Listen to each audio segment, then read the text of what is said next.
Yang terhormat Kepala SMA Negeri 4 Lahat beserta jajaran wakil, terima kasih kepada Bapak Ibu Guru yang sudah hadir dalam kesempatan ini untuk memberi dukungan kepada saya dalam melaksanakan diseminasi tentang budaya positif di sekolah.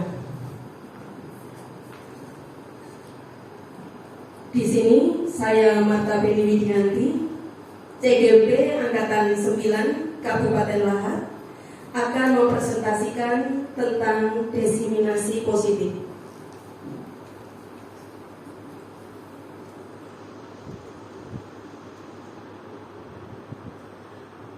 Penerapan budaya positif di sekolah kita, yaitu di SMA Negeri 4 Lahat,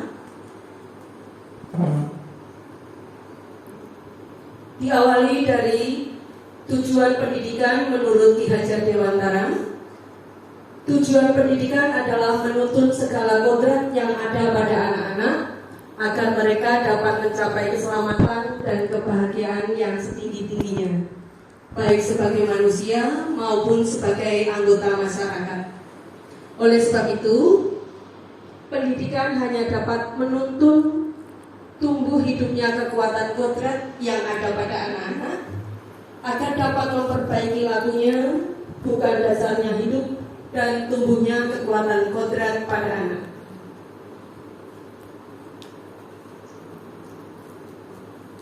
Apa itu budaya positif?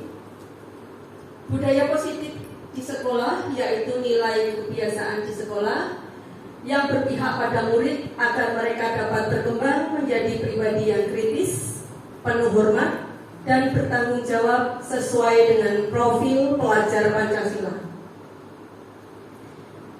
Bagaimana ruang lingkup budaya positif? Nah, Bapak Ibu, inilah ruang lingkupnya. Yang pertama adalah perubahan paradigma belajar. Kemudian yang kedua, ini adalah disiplin positif. Yang ketiga, ini kebutuhan dasar manusia. 4, motivasi perilaku manusia. Kelima, posisi kontrol guru. Yang keenam adalah keyakinan kelas. Dan yang ketujuh adalah segitiga restitusi. Kita akan membahas satu, Bapak Ibu. Yang pertama ini tentang perubahan paradigma belajar.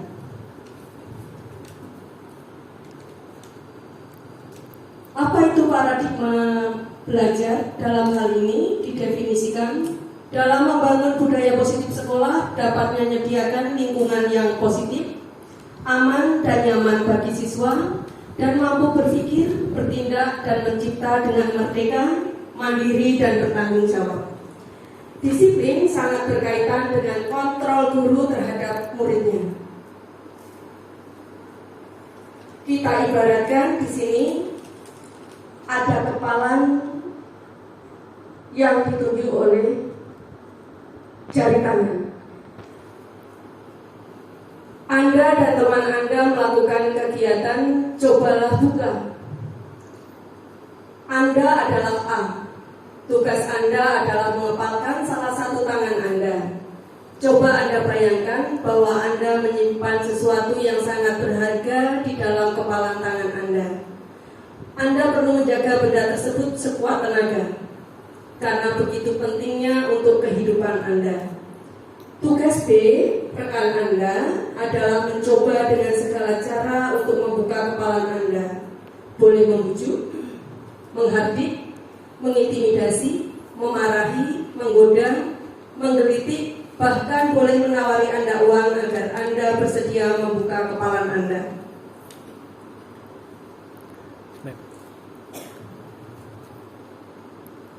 Siapakah sesungguhnya yang memegang kontrol dalam hal ini? Yang menutup kepalan tangan atau yang berusaha dengan segala cara untuk membuka kepalan tangan rekannya? Jawabannya, tentu kita sendiri yang memegang kontrol atas kepalan tangan kita. Apakah kita membuka atau menutup kepalan tangan kita? Itu tergantung pada diri kita masing-masing, sesuai dengan kebutuhan dasar kita pada saat itu.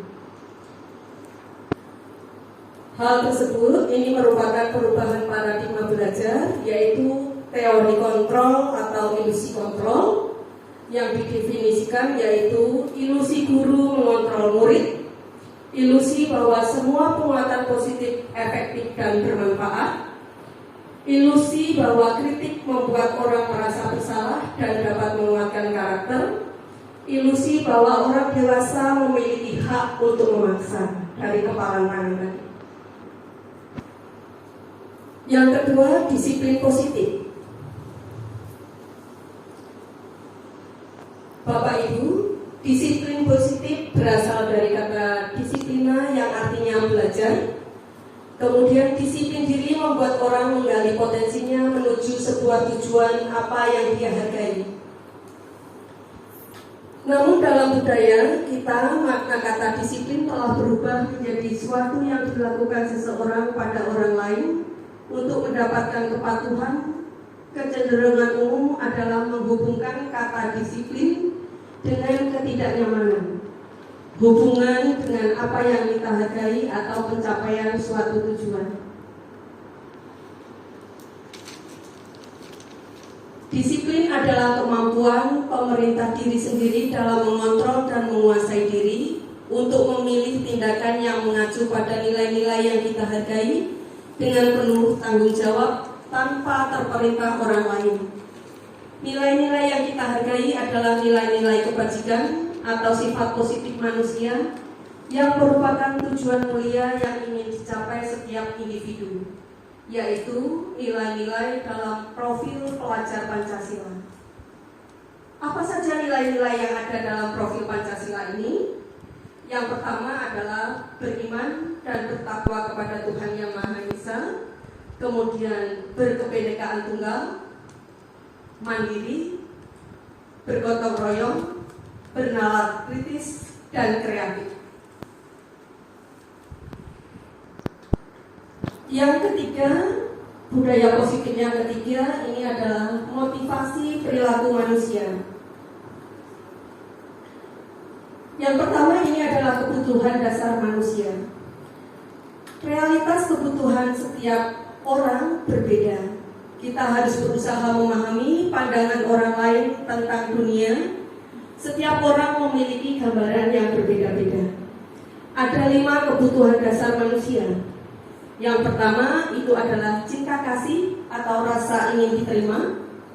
Kemudian kesenangan, penguasaan, kebebasan, dan survival. Ini ada kasus, kita akan mencoba untuk menganalisis. Ibu Ria, ini guru kelas 6 di SD Permai, sedang bingung menghadapi ulah salah satu murid di kelas. Bernama Agus muridnya. Beberapa anak telah datang dan mengeluhkan Agus seringkali meminta bekal makan siang mereka dengan paksa. Jika Anda menghadapi situasi seperti Ibu Ria, apa yang akan Anda lakukan?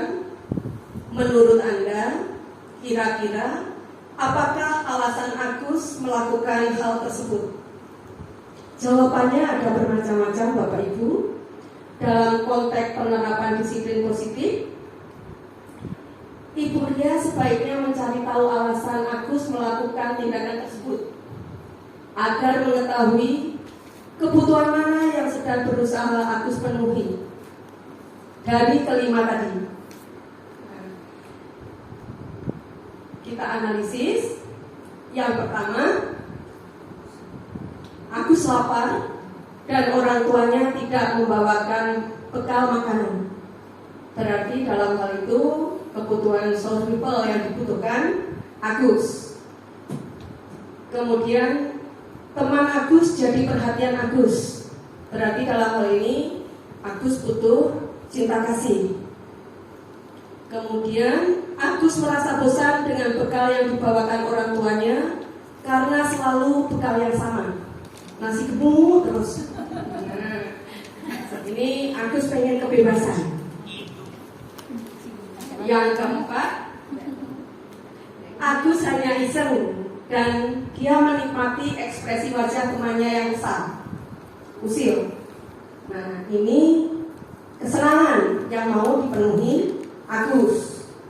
Yang kelima, ini Agus merasa hebat karena temannya jadi takut dan menuruti keinginannya. Berarti kebutuhan akan penguasaan yang Agus cari.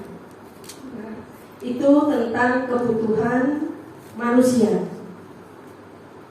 Yang keempat, ini adalah motivasi perilaku manusia. Motivasi perilaku manusia ini dibedakan menjadi 3. Yang pertama, ini untuk menghindari ketidaknyamanan. Biasanya ada pertanyaan-pertanyaan untuk menghindari ketidaknyamanan ini. Misalnya, apakah yang akan terjadi jika saya tidak melakukannya? Yang kedua, ini untuk mendapatkan imbalan dari orang lain atau institusi.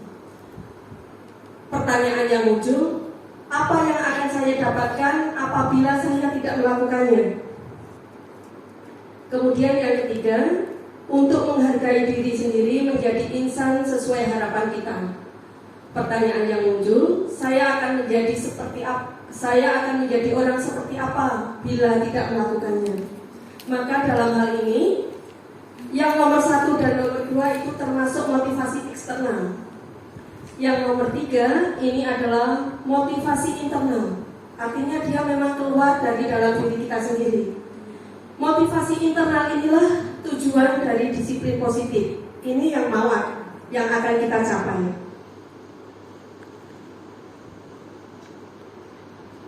Kemudian ini ada hukuman dan sanksi atau konsekuensi.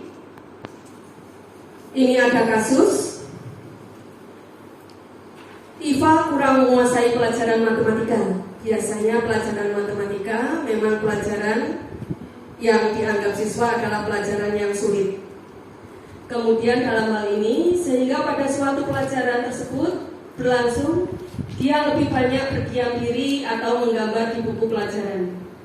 Pada saat guru matematikanya, Pak Seno, menanyakan pertanyaan, Iva menjadi gugup dan tak sengaja menjatuhkan tasnya dari kursi, serta tiba-tiba menjadi gagap pada saat berupaya menjawab. Seluruh kelas pun tertawa melihat perilaku Iva yang bicara tergagap dan terkejut tersebut. Pak Seno pada saat itu membiarkan teman-teman Iva menertawakan Iva yang tergagap dan malu luar biasa, dan malahan minta Iva untuk maju ke depan dan berdiri di depan kelas sambil menunjuk hidungnya karena tidak bisa menjawab pertanyaan Pak Seno. Kelas makin gaduh dan anak-anak pun tertawa melihat Iva di depan kelas memegang hidungnya. Pertanyaannya, apakah Anda setuju dengan tindakan Pak Seno terhadap Iva? Nah, mengapa? Menurut Anda, tindakan Pak Seno terhadap Iva adalah sebuah hukuman atau konsekuensi? Hukumankah? Atau konsekuensi? Hukuman.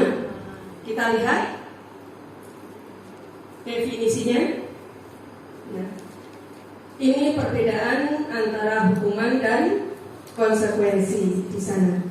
Kita contohkan yang pertama, hukuman itu sesuatu yang menyakitkan harus terjadi. Kemudian konsekuensi, sesuatu harus terjadi. Kemudian ada restitusi. Restitusi merupakan sebuah pilihan. Yang kedua, hukuman ini adalah tidak nyaman untuk murid atau anak untuk jangka waktu panjang. Sementara kalau dia konsekuensi, tidak nyaman untuk murid atau anak, tapi dia dalam jangka waktu yang pendek. Sementara restitusi ini dia menguatkan untuk murid atau anak dalam jangka waktu yang panjang. Kemudian hukuman itu korban mendapatkan keadilan. Konsekuensi, korban diabaikan. Sementara restitusi, korban mendapatkan ganti. Kemudian hukuman itu murid atau anak tersakiti. Konsekuensi, murid atau anak dibuat tidak nyaman. Restitusi, murid atau anak mendapatkan penguatan. Nah, kemudian ini contoh-contoh apakah ini hukuman ataukah ini restitusi. Misal, mencatat 100 kali di dalam buku kalimat saya tidak akan terlambat lagi karena terlambat ke sekolah. Menurut Bapak Ibu, apakah ini hukuman atau konsekuensi?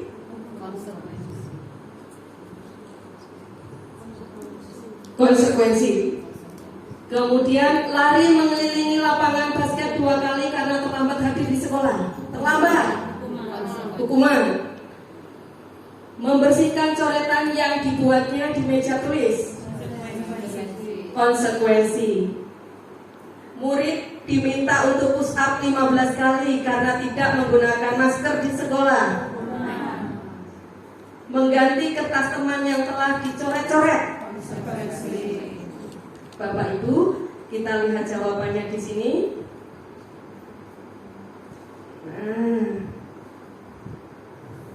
Benar? 100 berarti.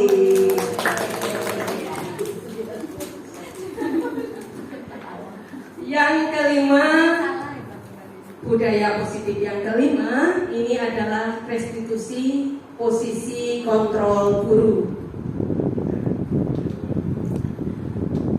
Bapak Ibu, posisi kontrol guru ini ada 5. Yang pertama, penghukum, pembuat rasa bersalah, kemudian teman, pemantau, dan manajer.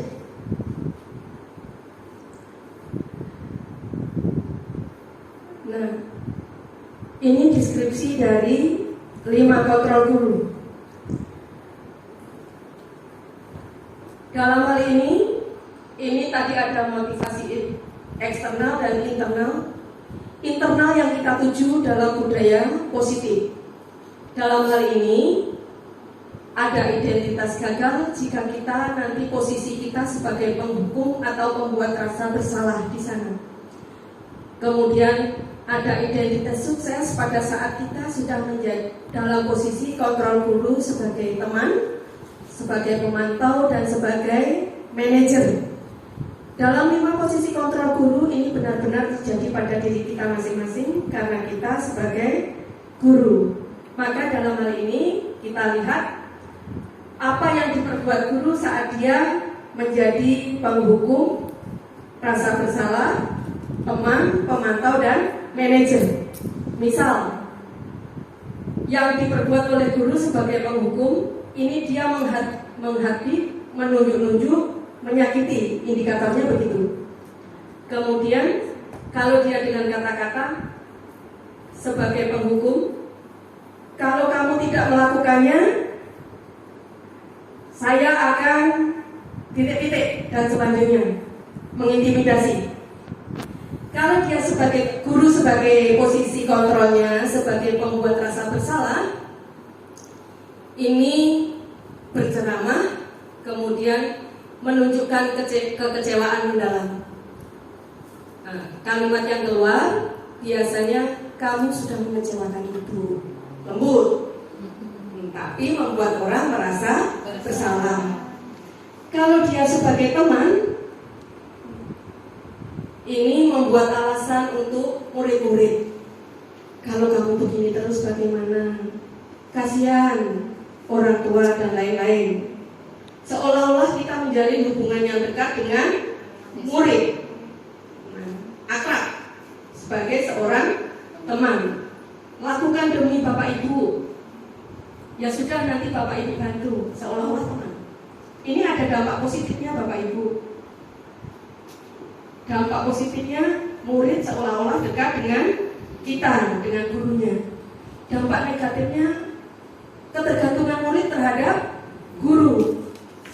Toh nanti dibantu oleh guru karena jalinan kedekatan.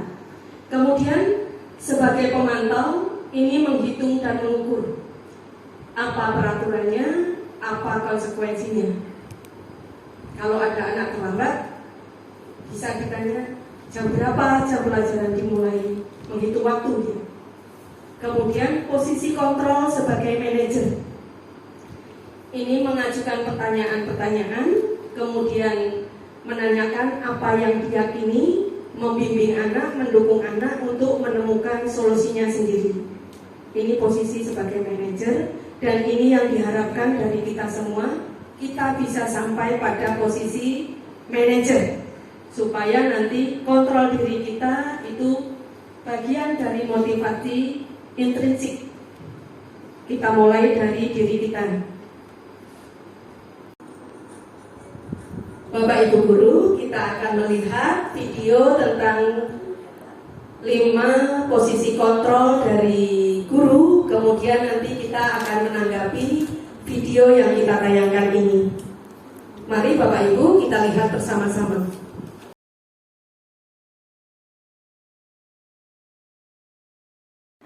Bapak Ibu, itu tadi adalah video 5 posisi kontrol guru. Setelah melihat video tadi dan berdiskusi, kami mohon tanggapan dari Bapak Ibu Guru tentang 5 posisi kontrol guru.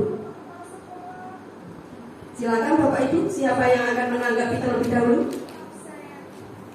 Oke, terima kasih Ibu Yanti. Ibu Yanti yang akan menanggapi yang pertama.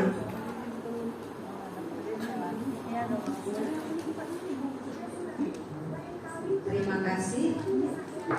Dari video yang kami lihat tadi, yang pertama dari 5 kontrol guru, saya melihat guru itu sebagai kontrol penghukum. Nah, kenapa dikatakan di sini sebagai penghukum? Yang pertama, posisi kontrol ini masih diterapkan oleh beberapa guru dengan anggapan hukuman mempercepat menyelesaikan masalah tanpa memikirkan dampak buruk yang ditimbulkan. Yang kedua, seorang penghukum biasanya melontarkan pertanyaan-pertanyaan yang menyakitkan, menunjuk-nunjuk, terus menghardik dengan mata melotot.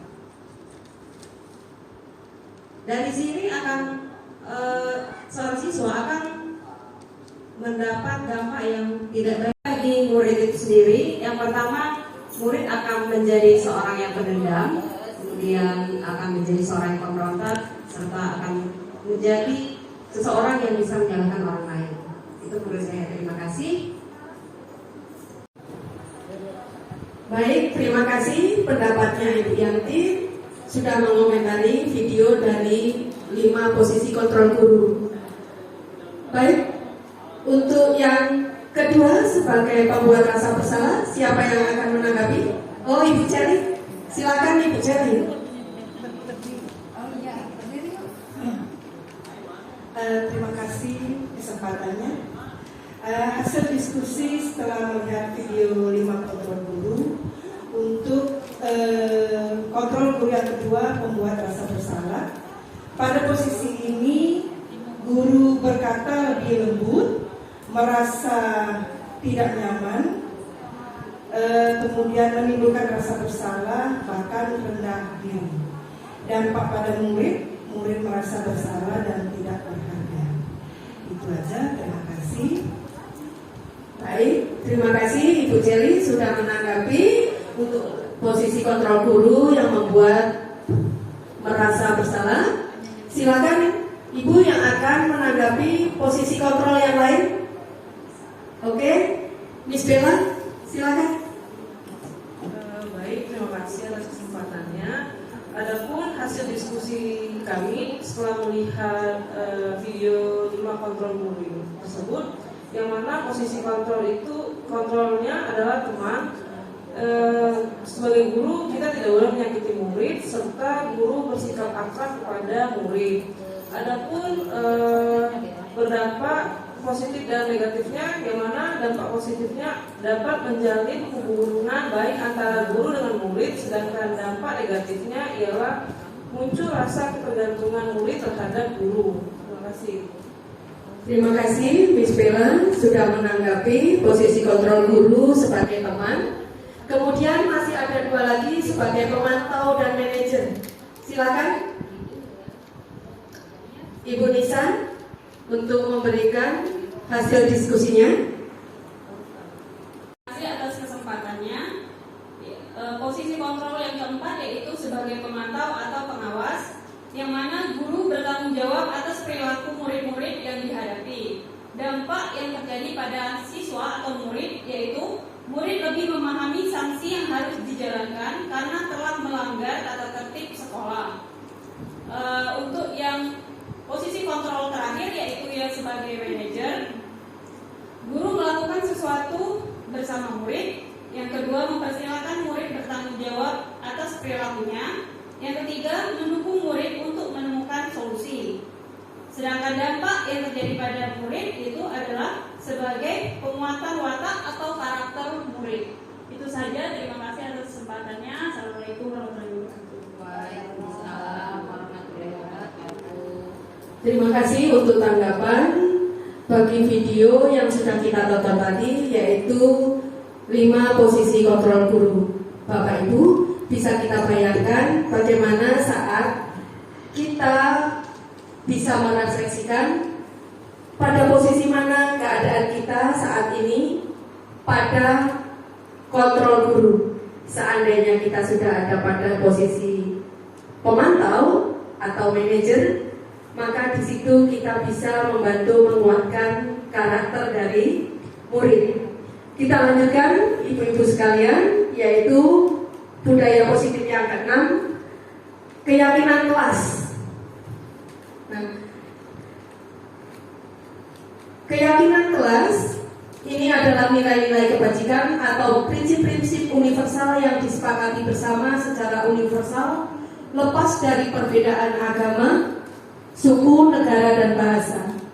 Menurut Gorsen, suatu keyakinan akan lebih memotivasi seseorang dari dalam atau intrinsik, akan lebih bersemangat untuk menjalankan keyakinannya daripada hanya sekedar mengikuti peraturan. Kemudian ini adalah budaya positif, diawali dari peraturan kelas, kemudian keyakinan kelas, kemudian akan menciptakan lingkungan positif, dan lebih luas lagi dia akan memunculkan budaya positif. Ini yang akan kita tuju. Pembentukan keyakinan kelas. Nah, ini Bapak Ibu, keyakinan kelas kita sebagai wali kelas disarankan untuk membuat keyakinan kelas.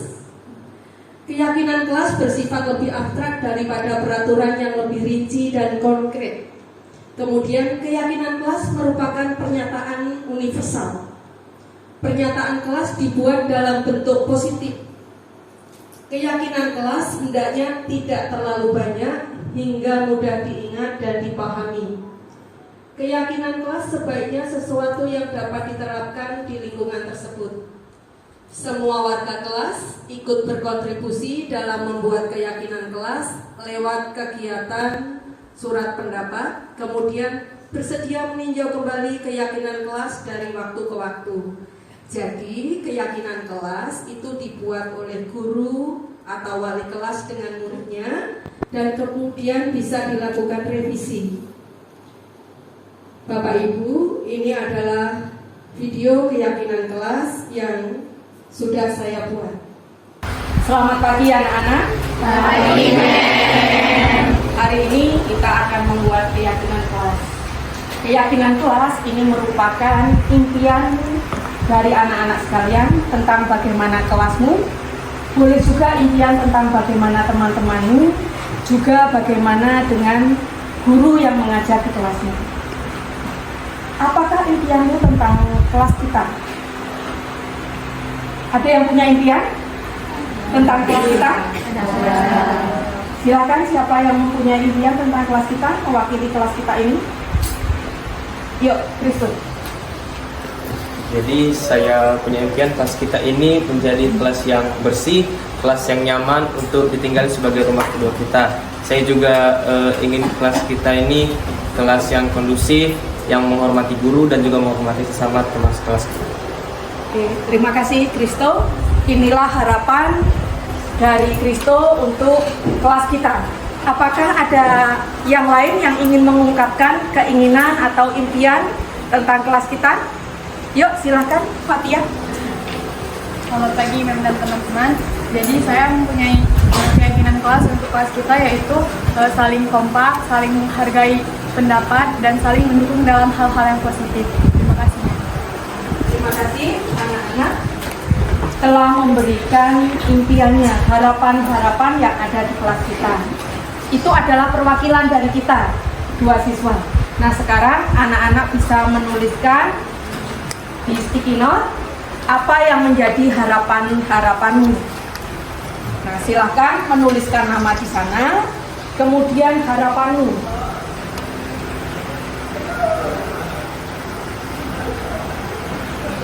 Yang sudah selesai nanti ditempel di depan.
Dari sticky note yang sudah ditempel dan dikelompokkan, maka keyakinan kelas sudah dapat dibagi menjadi menghormati orang lain, itu poin pertama. Poin keduanya itu menyelesaikan tugas dengan jujur.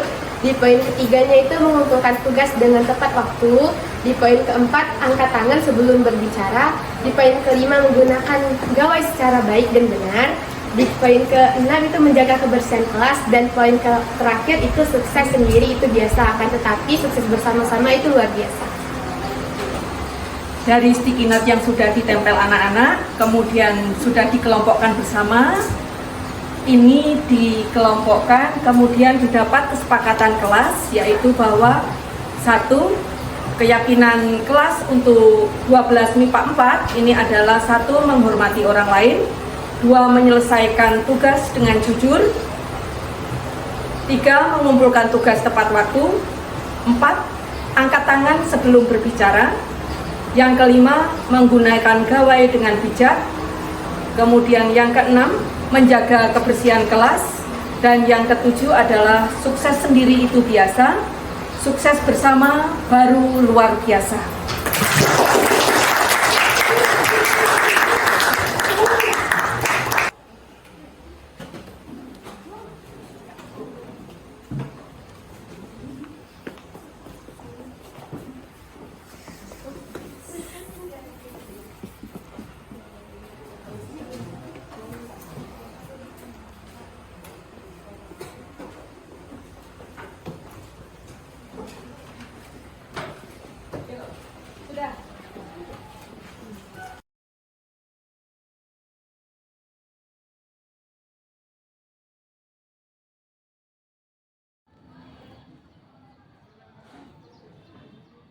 Selamat sore, saya Kristo Alfredus, biasa dipanggil Kristo. Saya adalah siswa kelas 12 IPA 4 SMA Negeri 4 Lahad dengan wali kelas Ibu Marta.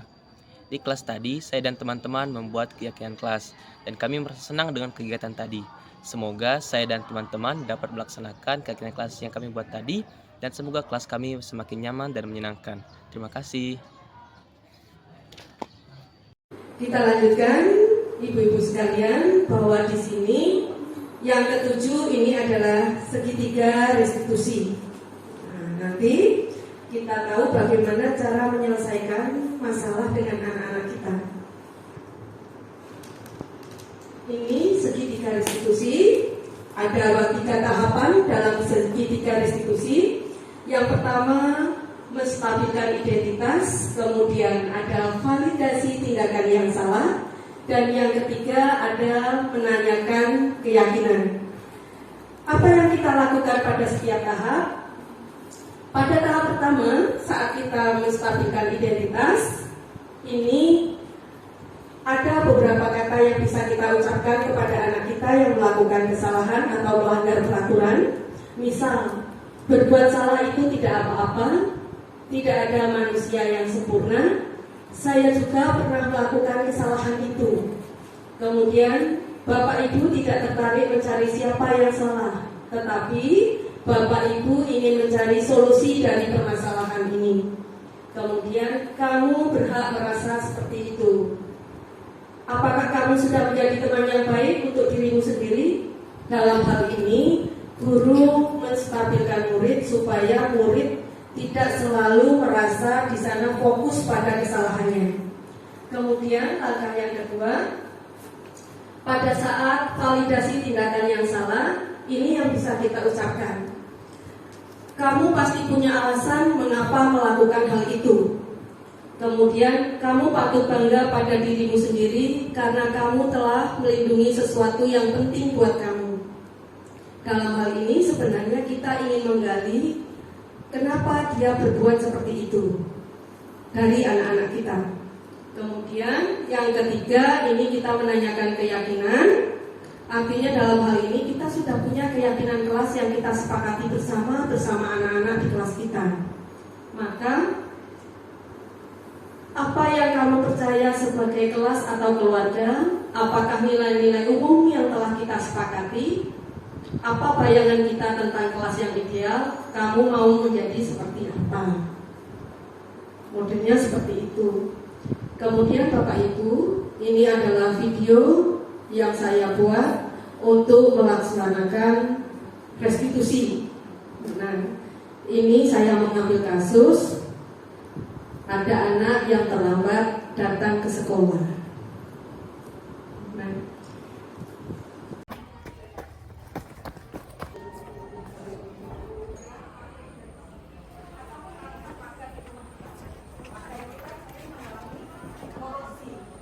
korosi itu terjadi sebenarnya karena logam mengalami oksidasi. Logam yang mengalami oksidasi itu mengakibatkan dia berkarat. Ya. Pasal, kamu tahu jam berapa pelajaran dimulai? Silakan masuk.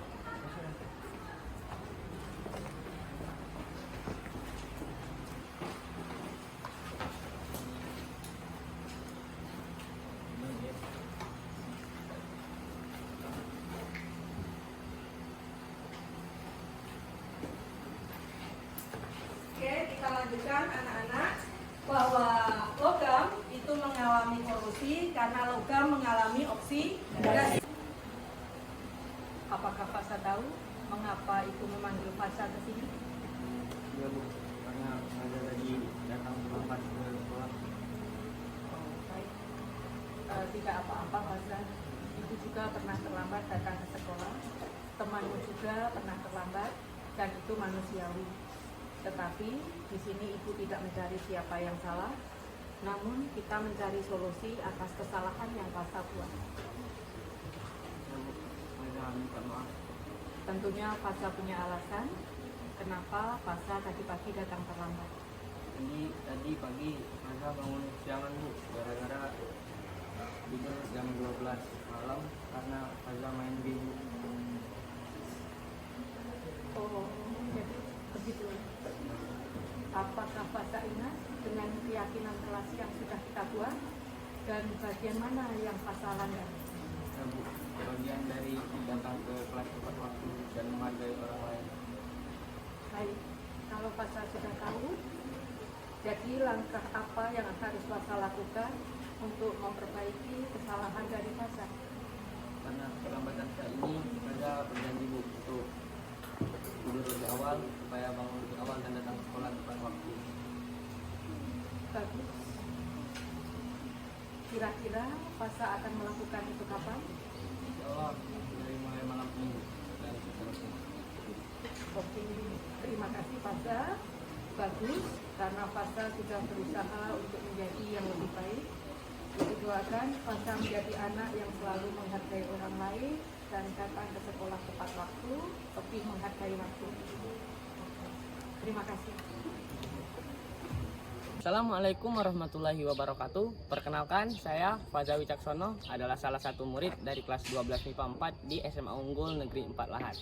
Setelah saya melakukan restitusi dengan Ibu Marta Beni, saya merasa sangat senang karena nasihat-nasihat yang beliau berikan memberikan saya solusi dari kesalahan-kesalahan yang sering saya lakukan, yakni terlambat ke sekolah dan masuk pelajaran. Dengan ini, saya berjanji akan memperbaiki kesalahan saya dengan tidak terlambat lagi ke sekolah. Terima kasih. Wassalamualaikum warahmatullahi wabarakatuh.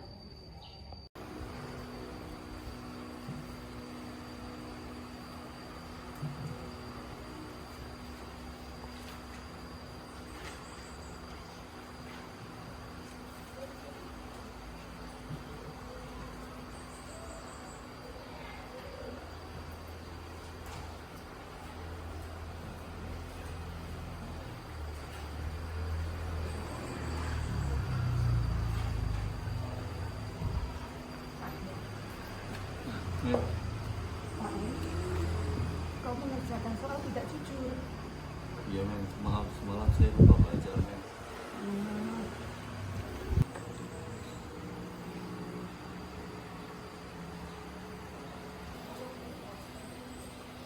Apakah Pak Ali tahu mengapa Ibu memanggil Pak Ali ke sini?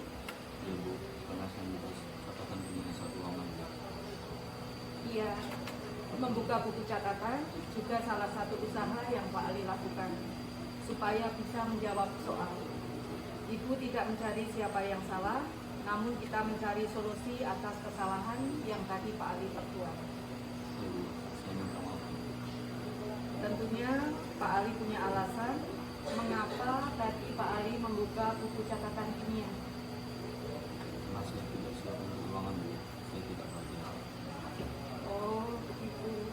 Apakah Pak Ali ingat dengan keyakinan kelas yang kita buat bersama dan bagian mana yang sudah Pak Ali langgar? Ya Bu, sebagian meninggalkan tugas dengan Ibu. Baik, jadi kalau Pak Ali sudah mengetahui bagian mana yang Pak Ali langgar, jadi apa langkah-langkah yang harus Pak Ali lakukan untuk memperbaiki kesalahan dari Pak Ali? Saya akan belajar dan mempersiapkan diri dengan baik Bu, supaya bisa mengikuti ulangan dengan baik. Bagus. Kira-kira Pak Ali melakukan hal itu kapan? Mulai hari ini Bu. Baik, karena Pak Ali sudah berusaha untuk menjadi lebih baik, Ibu doakan Pak Ali menjadi anak yang selalu menyelesaikan tugas dengan jujur. Terima kasih Pak Ali. Assalamualaikum warahmatullahi wabarakatuh. Perkenalkan, nama saya Muhammad Rizky Fali. Saya murid kelas 12 MIPA 4 SMA Unggul Negeri 4 Lahat. Tadi pagi saat penilaian harian kimia materi elektrokimia, saya tidak mempersiapkan diri dengan baik, sehingga saya kesulitan mengerjakan soal. Saya berusaha untuk membuka catatan untuk mencari jawaban dari pertanyaan-pertanyaan yang ada di soal, dan perbuatan saya diketahui oleh Ibu Marta. Waktu istirahat, saya dipanggil oleh beliau. Saya tidak dimarahi oleh Ibu Marta, kami berdiskusi untuk mencari solusinya. Terima kasih Ibu Marta tidak memarahi saya pada saat kejadian tersebut dan memberi saya kesempatan untuk mengikuti ulangan susulan. Saya akan mempersiapkan diri, belajar dengan baik dan mengerjakan secara jujur. Terima kasih. Wassalamualaikum warahmatullahi wabarakatuh. Nah, demikianlah Bapak Ibu presentasi dari saya tentang budaya positif. Saya mengharapkan ada timbal balik, ada pertanyaan dari ibu-ibu sekalian. Silakan Ibu Elvin.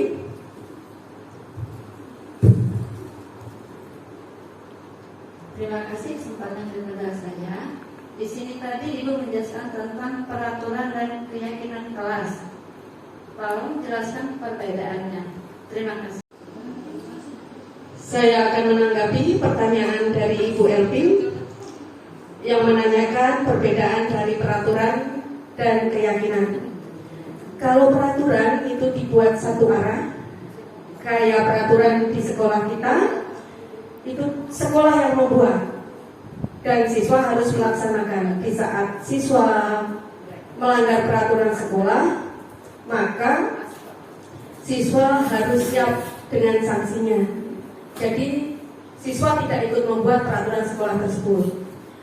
Sementara kalau keyakinan kelas, keyakinan itu dibuat oleh guru dan oleh siswa. Siswa mengetahui, ikut berkontribusi, terlibat dalam membuat keyakinan kelas. Itu perbedaan antara peraturan dan keyakinan kelas. Terima kasih Ibu Erwin. Bagaimana? Cukup jelas? Ya, terima kasih, sudah jelas sekali. Terima kasih Bu. Terima kasih. Baik, pertanyaan yang kedua, Miss Ocha. Terima kasih atas kesempatan yang diberikan pada saya. Ibu Mata, saya ingin bertanya, karena saya tertarik sekali dengan keyakinan kelas ini, Bu ya. Saya sebagai wali kelas, saya juga mau membuat keyakinan kelas pada kelas saya.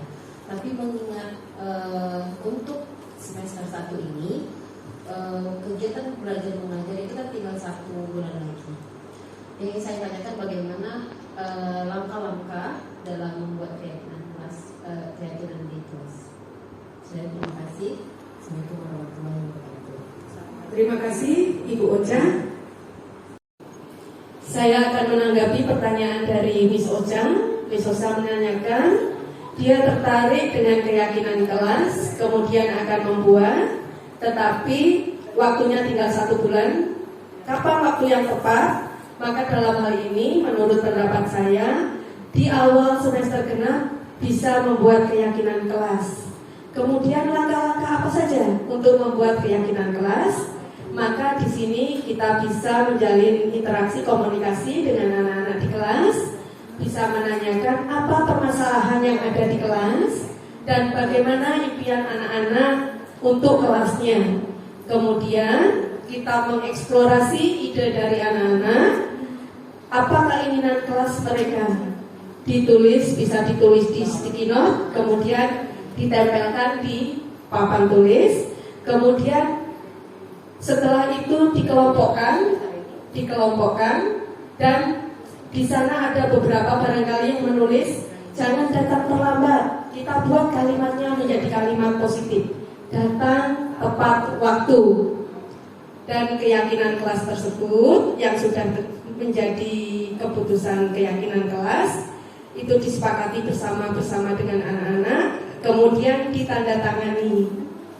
Nah, kemudian keyakinan kelas yang sudah dibuat itu bisa dipasang di dinding supaya anak-anak bisa melihat, membaca, dan melaksanakan apa yang sudah menjadi keyakinan kelas yang dibuat bersama-sama tadi. Baik, Ibu Ocha, apakah sudah jelas? Oh ya, sudah sangat jelas. Terima kasih Ibu Mata. Baik, terima kasih. Apakah masih ada tanggapan selanjutnya? Ibu Desi, silakan Ibu Desi.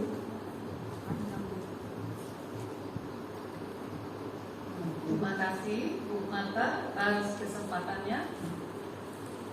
Saya sangat tertarik sekali dengan guru yang posisinya sebagai kontrol, dan saya sangat terkesan dengan video yang diberikan oleh Bu Mata tadi. bagaimana posisi kontrol guru saat menghadapi murid yang terlambat itu seperti itu. Apakah posisi kontrol sebagai penghukum, pembuat merasa bersalah, jadi tersangka, pemantau, atau manajer? Sebagai refleksi, posisi mana yang paling sering kita lakukan? Kita memposisikan diri kita itu sebagai tersangka, penghukum, atau lainnya. Bagaimana kalau posisi kita itu sebagai manajer? Saya membayangkan ingin pada posisi guru itu sebagai manajer sehingga murid bisa merasa nyaman dan senang di sekolah ini. Mohon tanggapan. Terima kasih. Baik, terima kasih Ibu Desi. Demikianlah presentasi diseminasi budaya positif dari saya. Semoga bermanfaat dan bisa diterapkan di kelas masing-masing.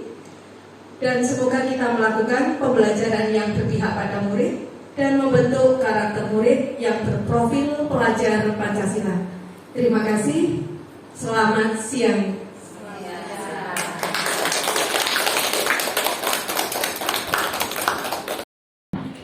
Assalamualaikum warahmatullahi wabarakatuh. Perkenalkan, saya Nova Triuniarti.